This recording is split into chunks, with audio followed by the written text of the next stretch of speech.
director of the American Association of School Administrators. And we wanted to take this opportunity to talk to you about a survey that we have done, which is the 11th in a series that we've started about 3 years ago, almost 3 years ago, when the economy first took a downturn. And we've been tracking what has been happening to school districts economically for this whole period of time. And the most recent survey that we've done speaks to a significant number of jobs that we anticipate have been already, and some additional ones that will be cut for the beginning of this school year, and what that portends for school districts. And because of the steady reductions that we have seen over the last couple of years in resources for school districts and the loss of significant personnel, teachers, administrators, support people, that this is a prime opportunity for the Department of Education and Congress to recognize that there's something that can and should be done to help school districts throughout America, and that is to bring about some regulatory relief from the many rules and regulations that are part of No Child Left Behind, and even most recently, the stimulus dollars that districts have received. So we're pleased to have with us to share some of this information with you, Noelle Ellerson, who is the Assistant Director at AASA for Policy Analysis and Advocacy, and also Ann Bryant, my dear friend and colleague, who's the Executive Director of the National School Boards Association. So Noelle will fill you in on the study that she just recently completed. Ann will share with you the resolution that NSBA and AASA are putting out jointly. And then we'll give you a couple more facts and answer any questions you might have and wrap it up. Noelle?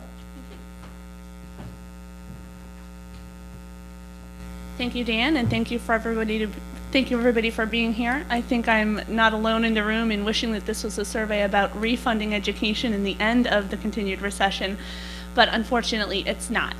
Like Dan talked about, this is the 11th in the series. The AASA members are school administrators across the country. They are deeply entrenched and very familiar with the depth and breadth of the economic cuts. And this survey is just the latest iteration. It's a nice balance to the previous, most recent version in December, which was Surviving 1,000 Cuts. That was a more broad look across all different areas of where the continued cuts are. We looked at personnel cuts, curriculum cuts, facilities cuts, all of those. And this one more specifically delved into only job cuts, because one is 1 year out from our last survey, focusing specifically on job cuts, and two, they had a better idea in terms of timing of the year where they actually were in their school budget process. So it gives some more validity to these numbers. And unfortunately, they're higher than we would have liked.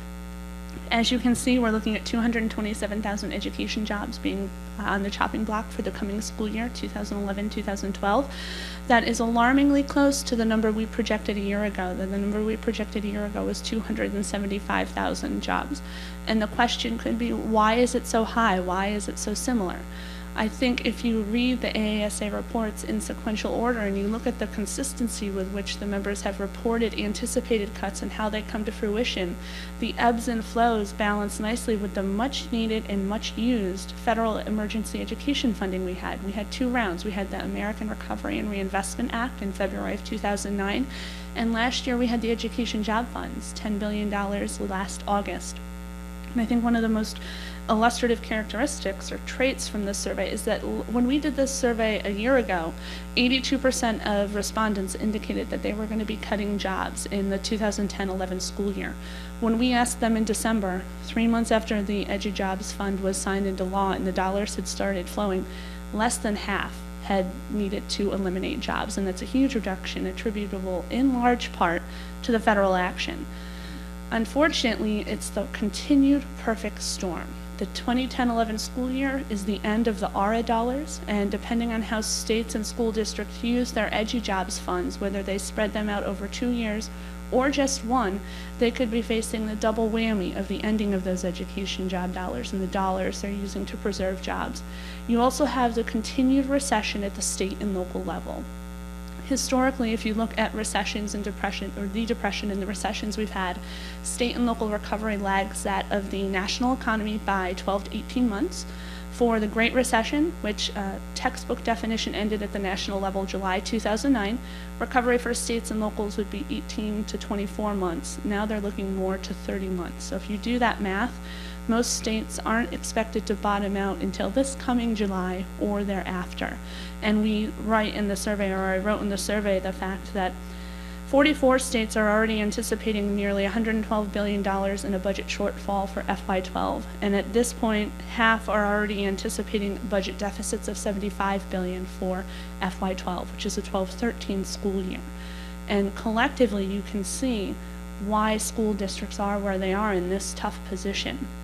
I want us to step back and recognize that school administrators started in their immediate response and their budget sensibility is they have to pass a balanced budget every year. When they started making these cuts, they start on the periphery, the areas that least directly impact student achievement. We are where we are now because of the continued breadth and depth. The peripheral cuts from 3 years ago stay in place, and school administrators have to move increasingly close to those areas they want to safeguard most, those areas that directly impact student achievement, the elimination of programs, and unfortunately, as the survey illustrates, personnel, and that's where we are now. So I'll talk a little bit about the mechanics of the survey. We did a random sampling of the AASA membership. We have a membership database. It's managed by one of my colleagues, and I asked her to do a random sampling of AASA superintendents. You can do different iterations of titles, but this helps ensure that you have only one response per district, because the way they're coded in our membership is one superintendent per district at that level. From there, it went out over our online survey tool. I also sent it to our state executives who followed a similar distribution path, sending it to the superintendents in their states, showing how important this is. We had more than 1,000 responses in less than 10 days, representative of both the AASA membership and the school superintendency and the school districts nationwide, which allowed us to make this national projection from a small sampling. And we worked with Dr. Lawrence Mischel at the Economic Policy Institute to once again look at the trickle-down effect on other jobs in other sectors. And again, it's the same multiplier. So for every 100,000 education jobs that will be cut for this coming school year, we will look at 30,000 jobs in other sectors. So for the 227,000 education jobs, they will be joined by 67,500 jobs in other sectors, bringing the actual potential impact to 294,500 jobs for this year. With that, I'll be happy to answer more questions, but I want to turn it over to Anne, who's going to talk about some other exciting things that go hand in hand with our survey results. Thanks, Noelle. I'm very pleased to be here to join with Dan and AASA on what is really compelling data. I think when you look at the breakdown of where those jobs are, it just almost it makes us stop and really take note. But while the ARA, the American Recovery and Reinvestment Act of 2009, and the Education Jobs Bill helped, and we agree that it did, the fact is that the funding of districts is now coming to a halt in most areas. And this is forced layoffs, and bad layoffs, not layoffs of peripheral programs, but teachers and staff who are critically important. And so with this prediction that AASA has made of the 227,000 jobs, it is a real wake-up call. At the same time, current and new regulations, and Dan's going to talk a little bit in a minute about the new regulations, but the requirements of not only the ARA funds, but the No Child Left Behind Act, of data collection, of reports, of program mandates have now been in place for too many years. We've had 3 years of attempts to reauthorize ESEA, and that has not happened. And so what we are calling for today is a major petition to go out broadly across the United States to school districts to take the attention that is being given to all of this data collection and put it back on teaching and learning. So we're calling on the Secretary of Education, welcome Massey, to give us the regulatory relief that we believe is absolutely critical. Are we supposed to lay off teachers to hire data collectors? I mean, that's sort of what the trade-offs are. No Child Left Behind sanctions, from which we want relief, is a real case in point. For example, schools that are identified, and most of you know this very well, for AYP improvement have to set aside 20% of the Title I money for school choice and supplemental services, neither one of which has any data that says it leads to systematically improving student achievement. So it is a crazy regulation, and it must be overhauled.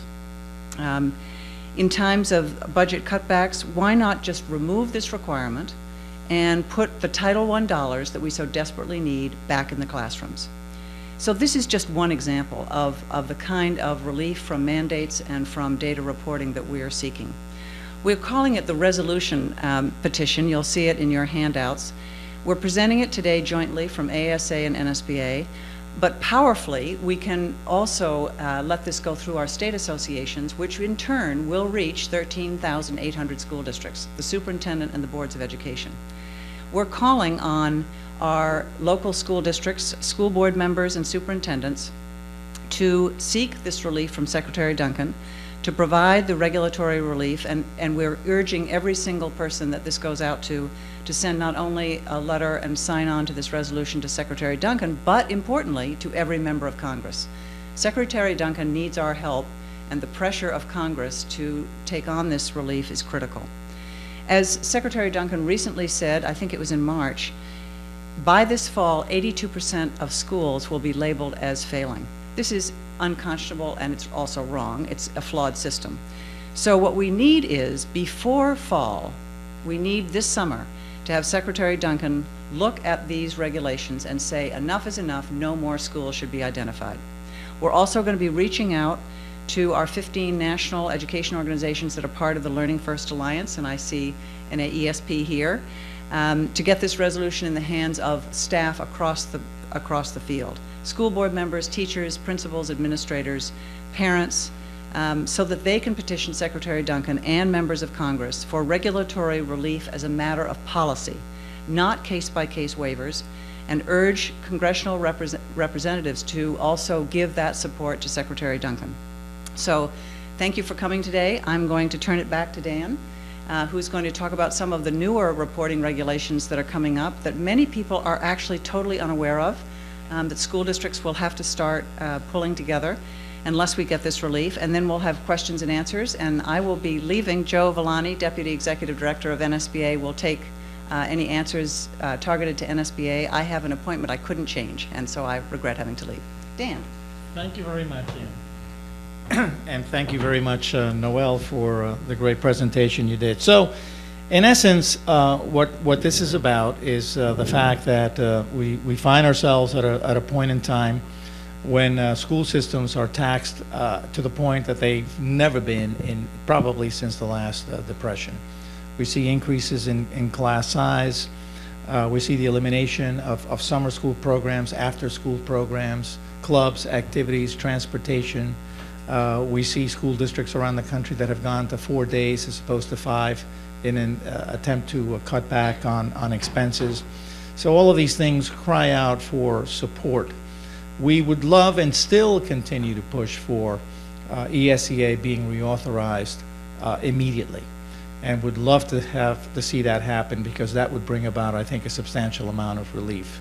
But there's no hope that that's going to happen. Today, even in a release from Congressman Klein, who chairs the House committee, his statement is that the Republicans and the House will focus on chunks of the reauthorization process. The first one they've just put out, which basically calls for the elimination of 43 of the 80 programs that make up ESEA. Well, that doesn't give us any assurances that we're going to see ESEA reauthorized before school starts. And so we're going to begin yet another school year with all of the requirements and all of the expenses that come along with No Child Left Behind. Now, in addition to that, over the last couple of years, I think school systems around America were very grateful that the president was able to put through the ARA program, and so many millions and billions of dollars went to school districts around America. But we also recognize the fact that in spite of the efforts of the federal government, many states and localities basically use those dollars to supplement their support for education. So the bottom line as we look around America today is that school districts have less money rather than more money. And so the constant cutbacks in programs and services, and now personnel. Because the bottom line is that that's all that school districts are down to. The only thing they're left to cut is personnel. And that's going to have a direct effect on classrooms, instruction, and our ability to improve the quality of education. As part of the stimulus dollars, though, there are requirements that have been imposed on school districts that are effective as of this September 30th that will require school districts to submit a tremendous amount of data that they never had to submit before, such as every child's transcript has to be submitted, every grade that a child receives, the teacher that provided that grade, a direct link between the teacher and the child, information as to graduates, high school graduates, where they're attending college, have they finished the semester of school. This is a significant amount of information. In talking to our colleagues and members around the country, they're telling us about the fact that they're now having to hire additional personnel to collect this data and submit this data at the same time that they're cutting teachers and administrators and other support personnel. So it's almost like the perfect storm. The elimination of the federal dollars, the economy still not coming back up, and then all of these requirements on top coming on school districts. So let me then at this point stop and answer any questions that you might have, either of Noel. Ann had to leave, but Joe is here to answer on behalf of the School Boards Association or myself.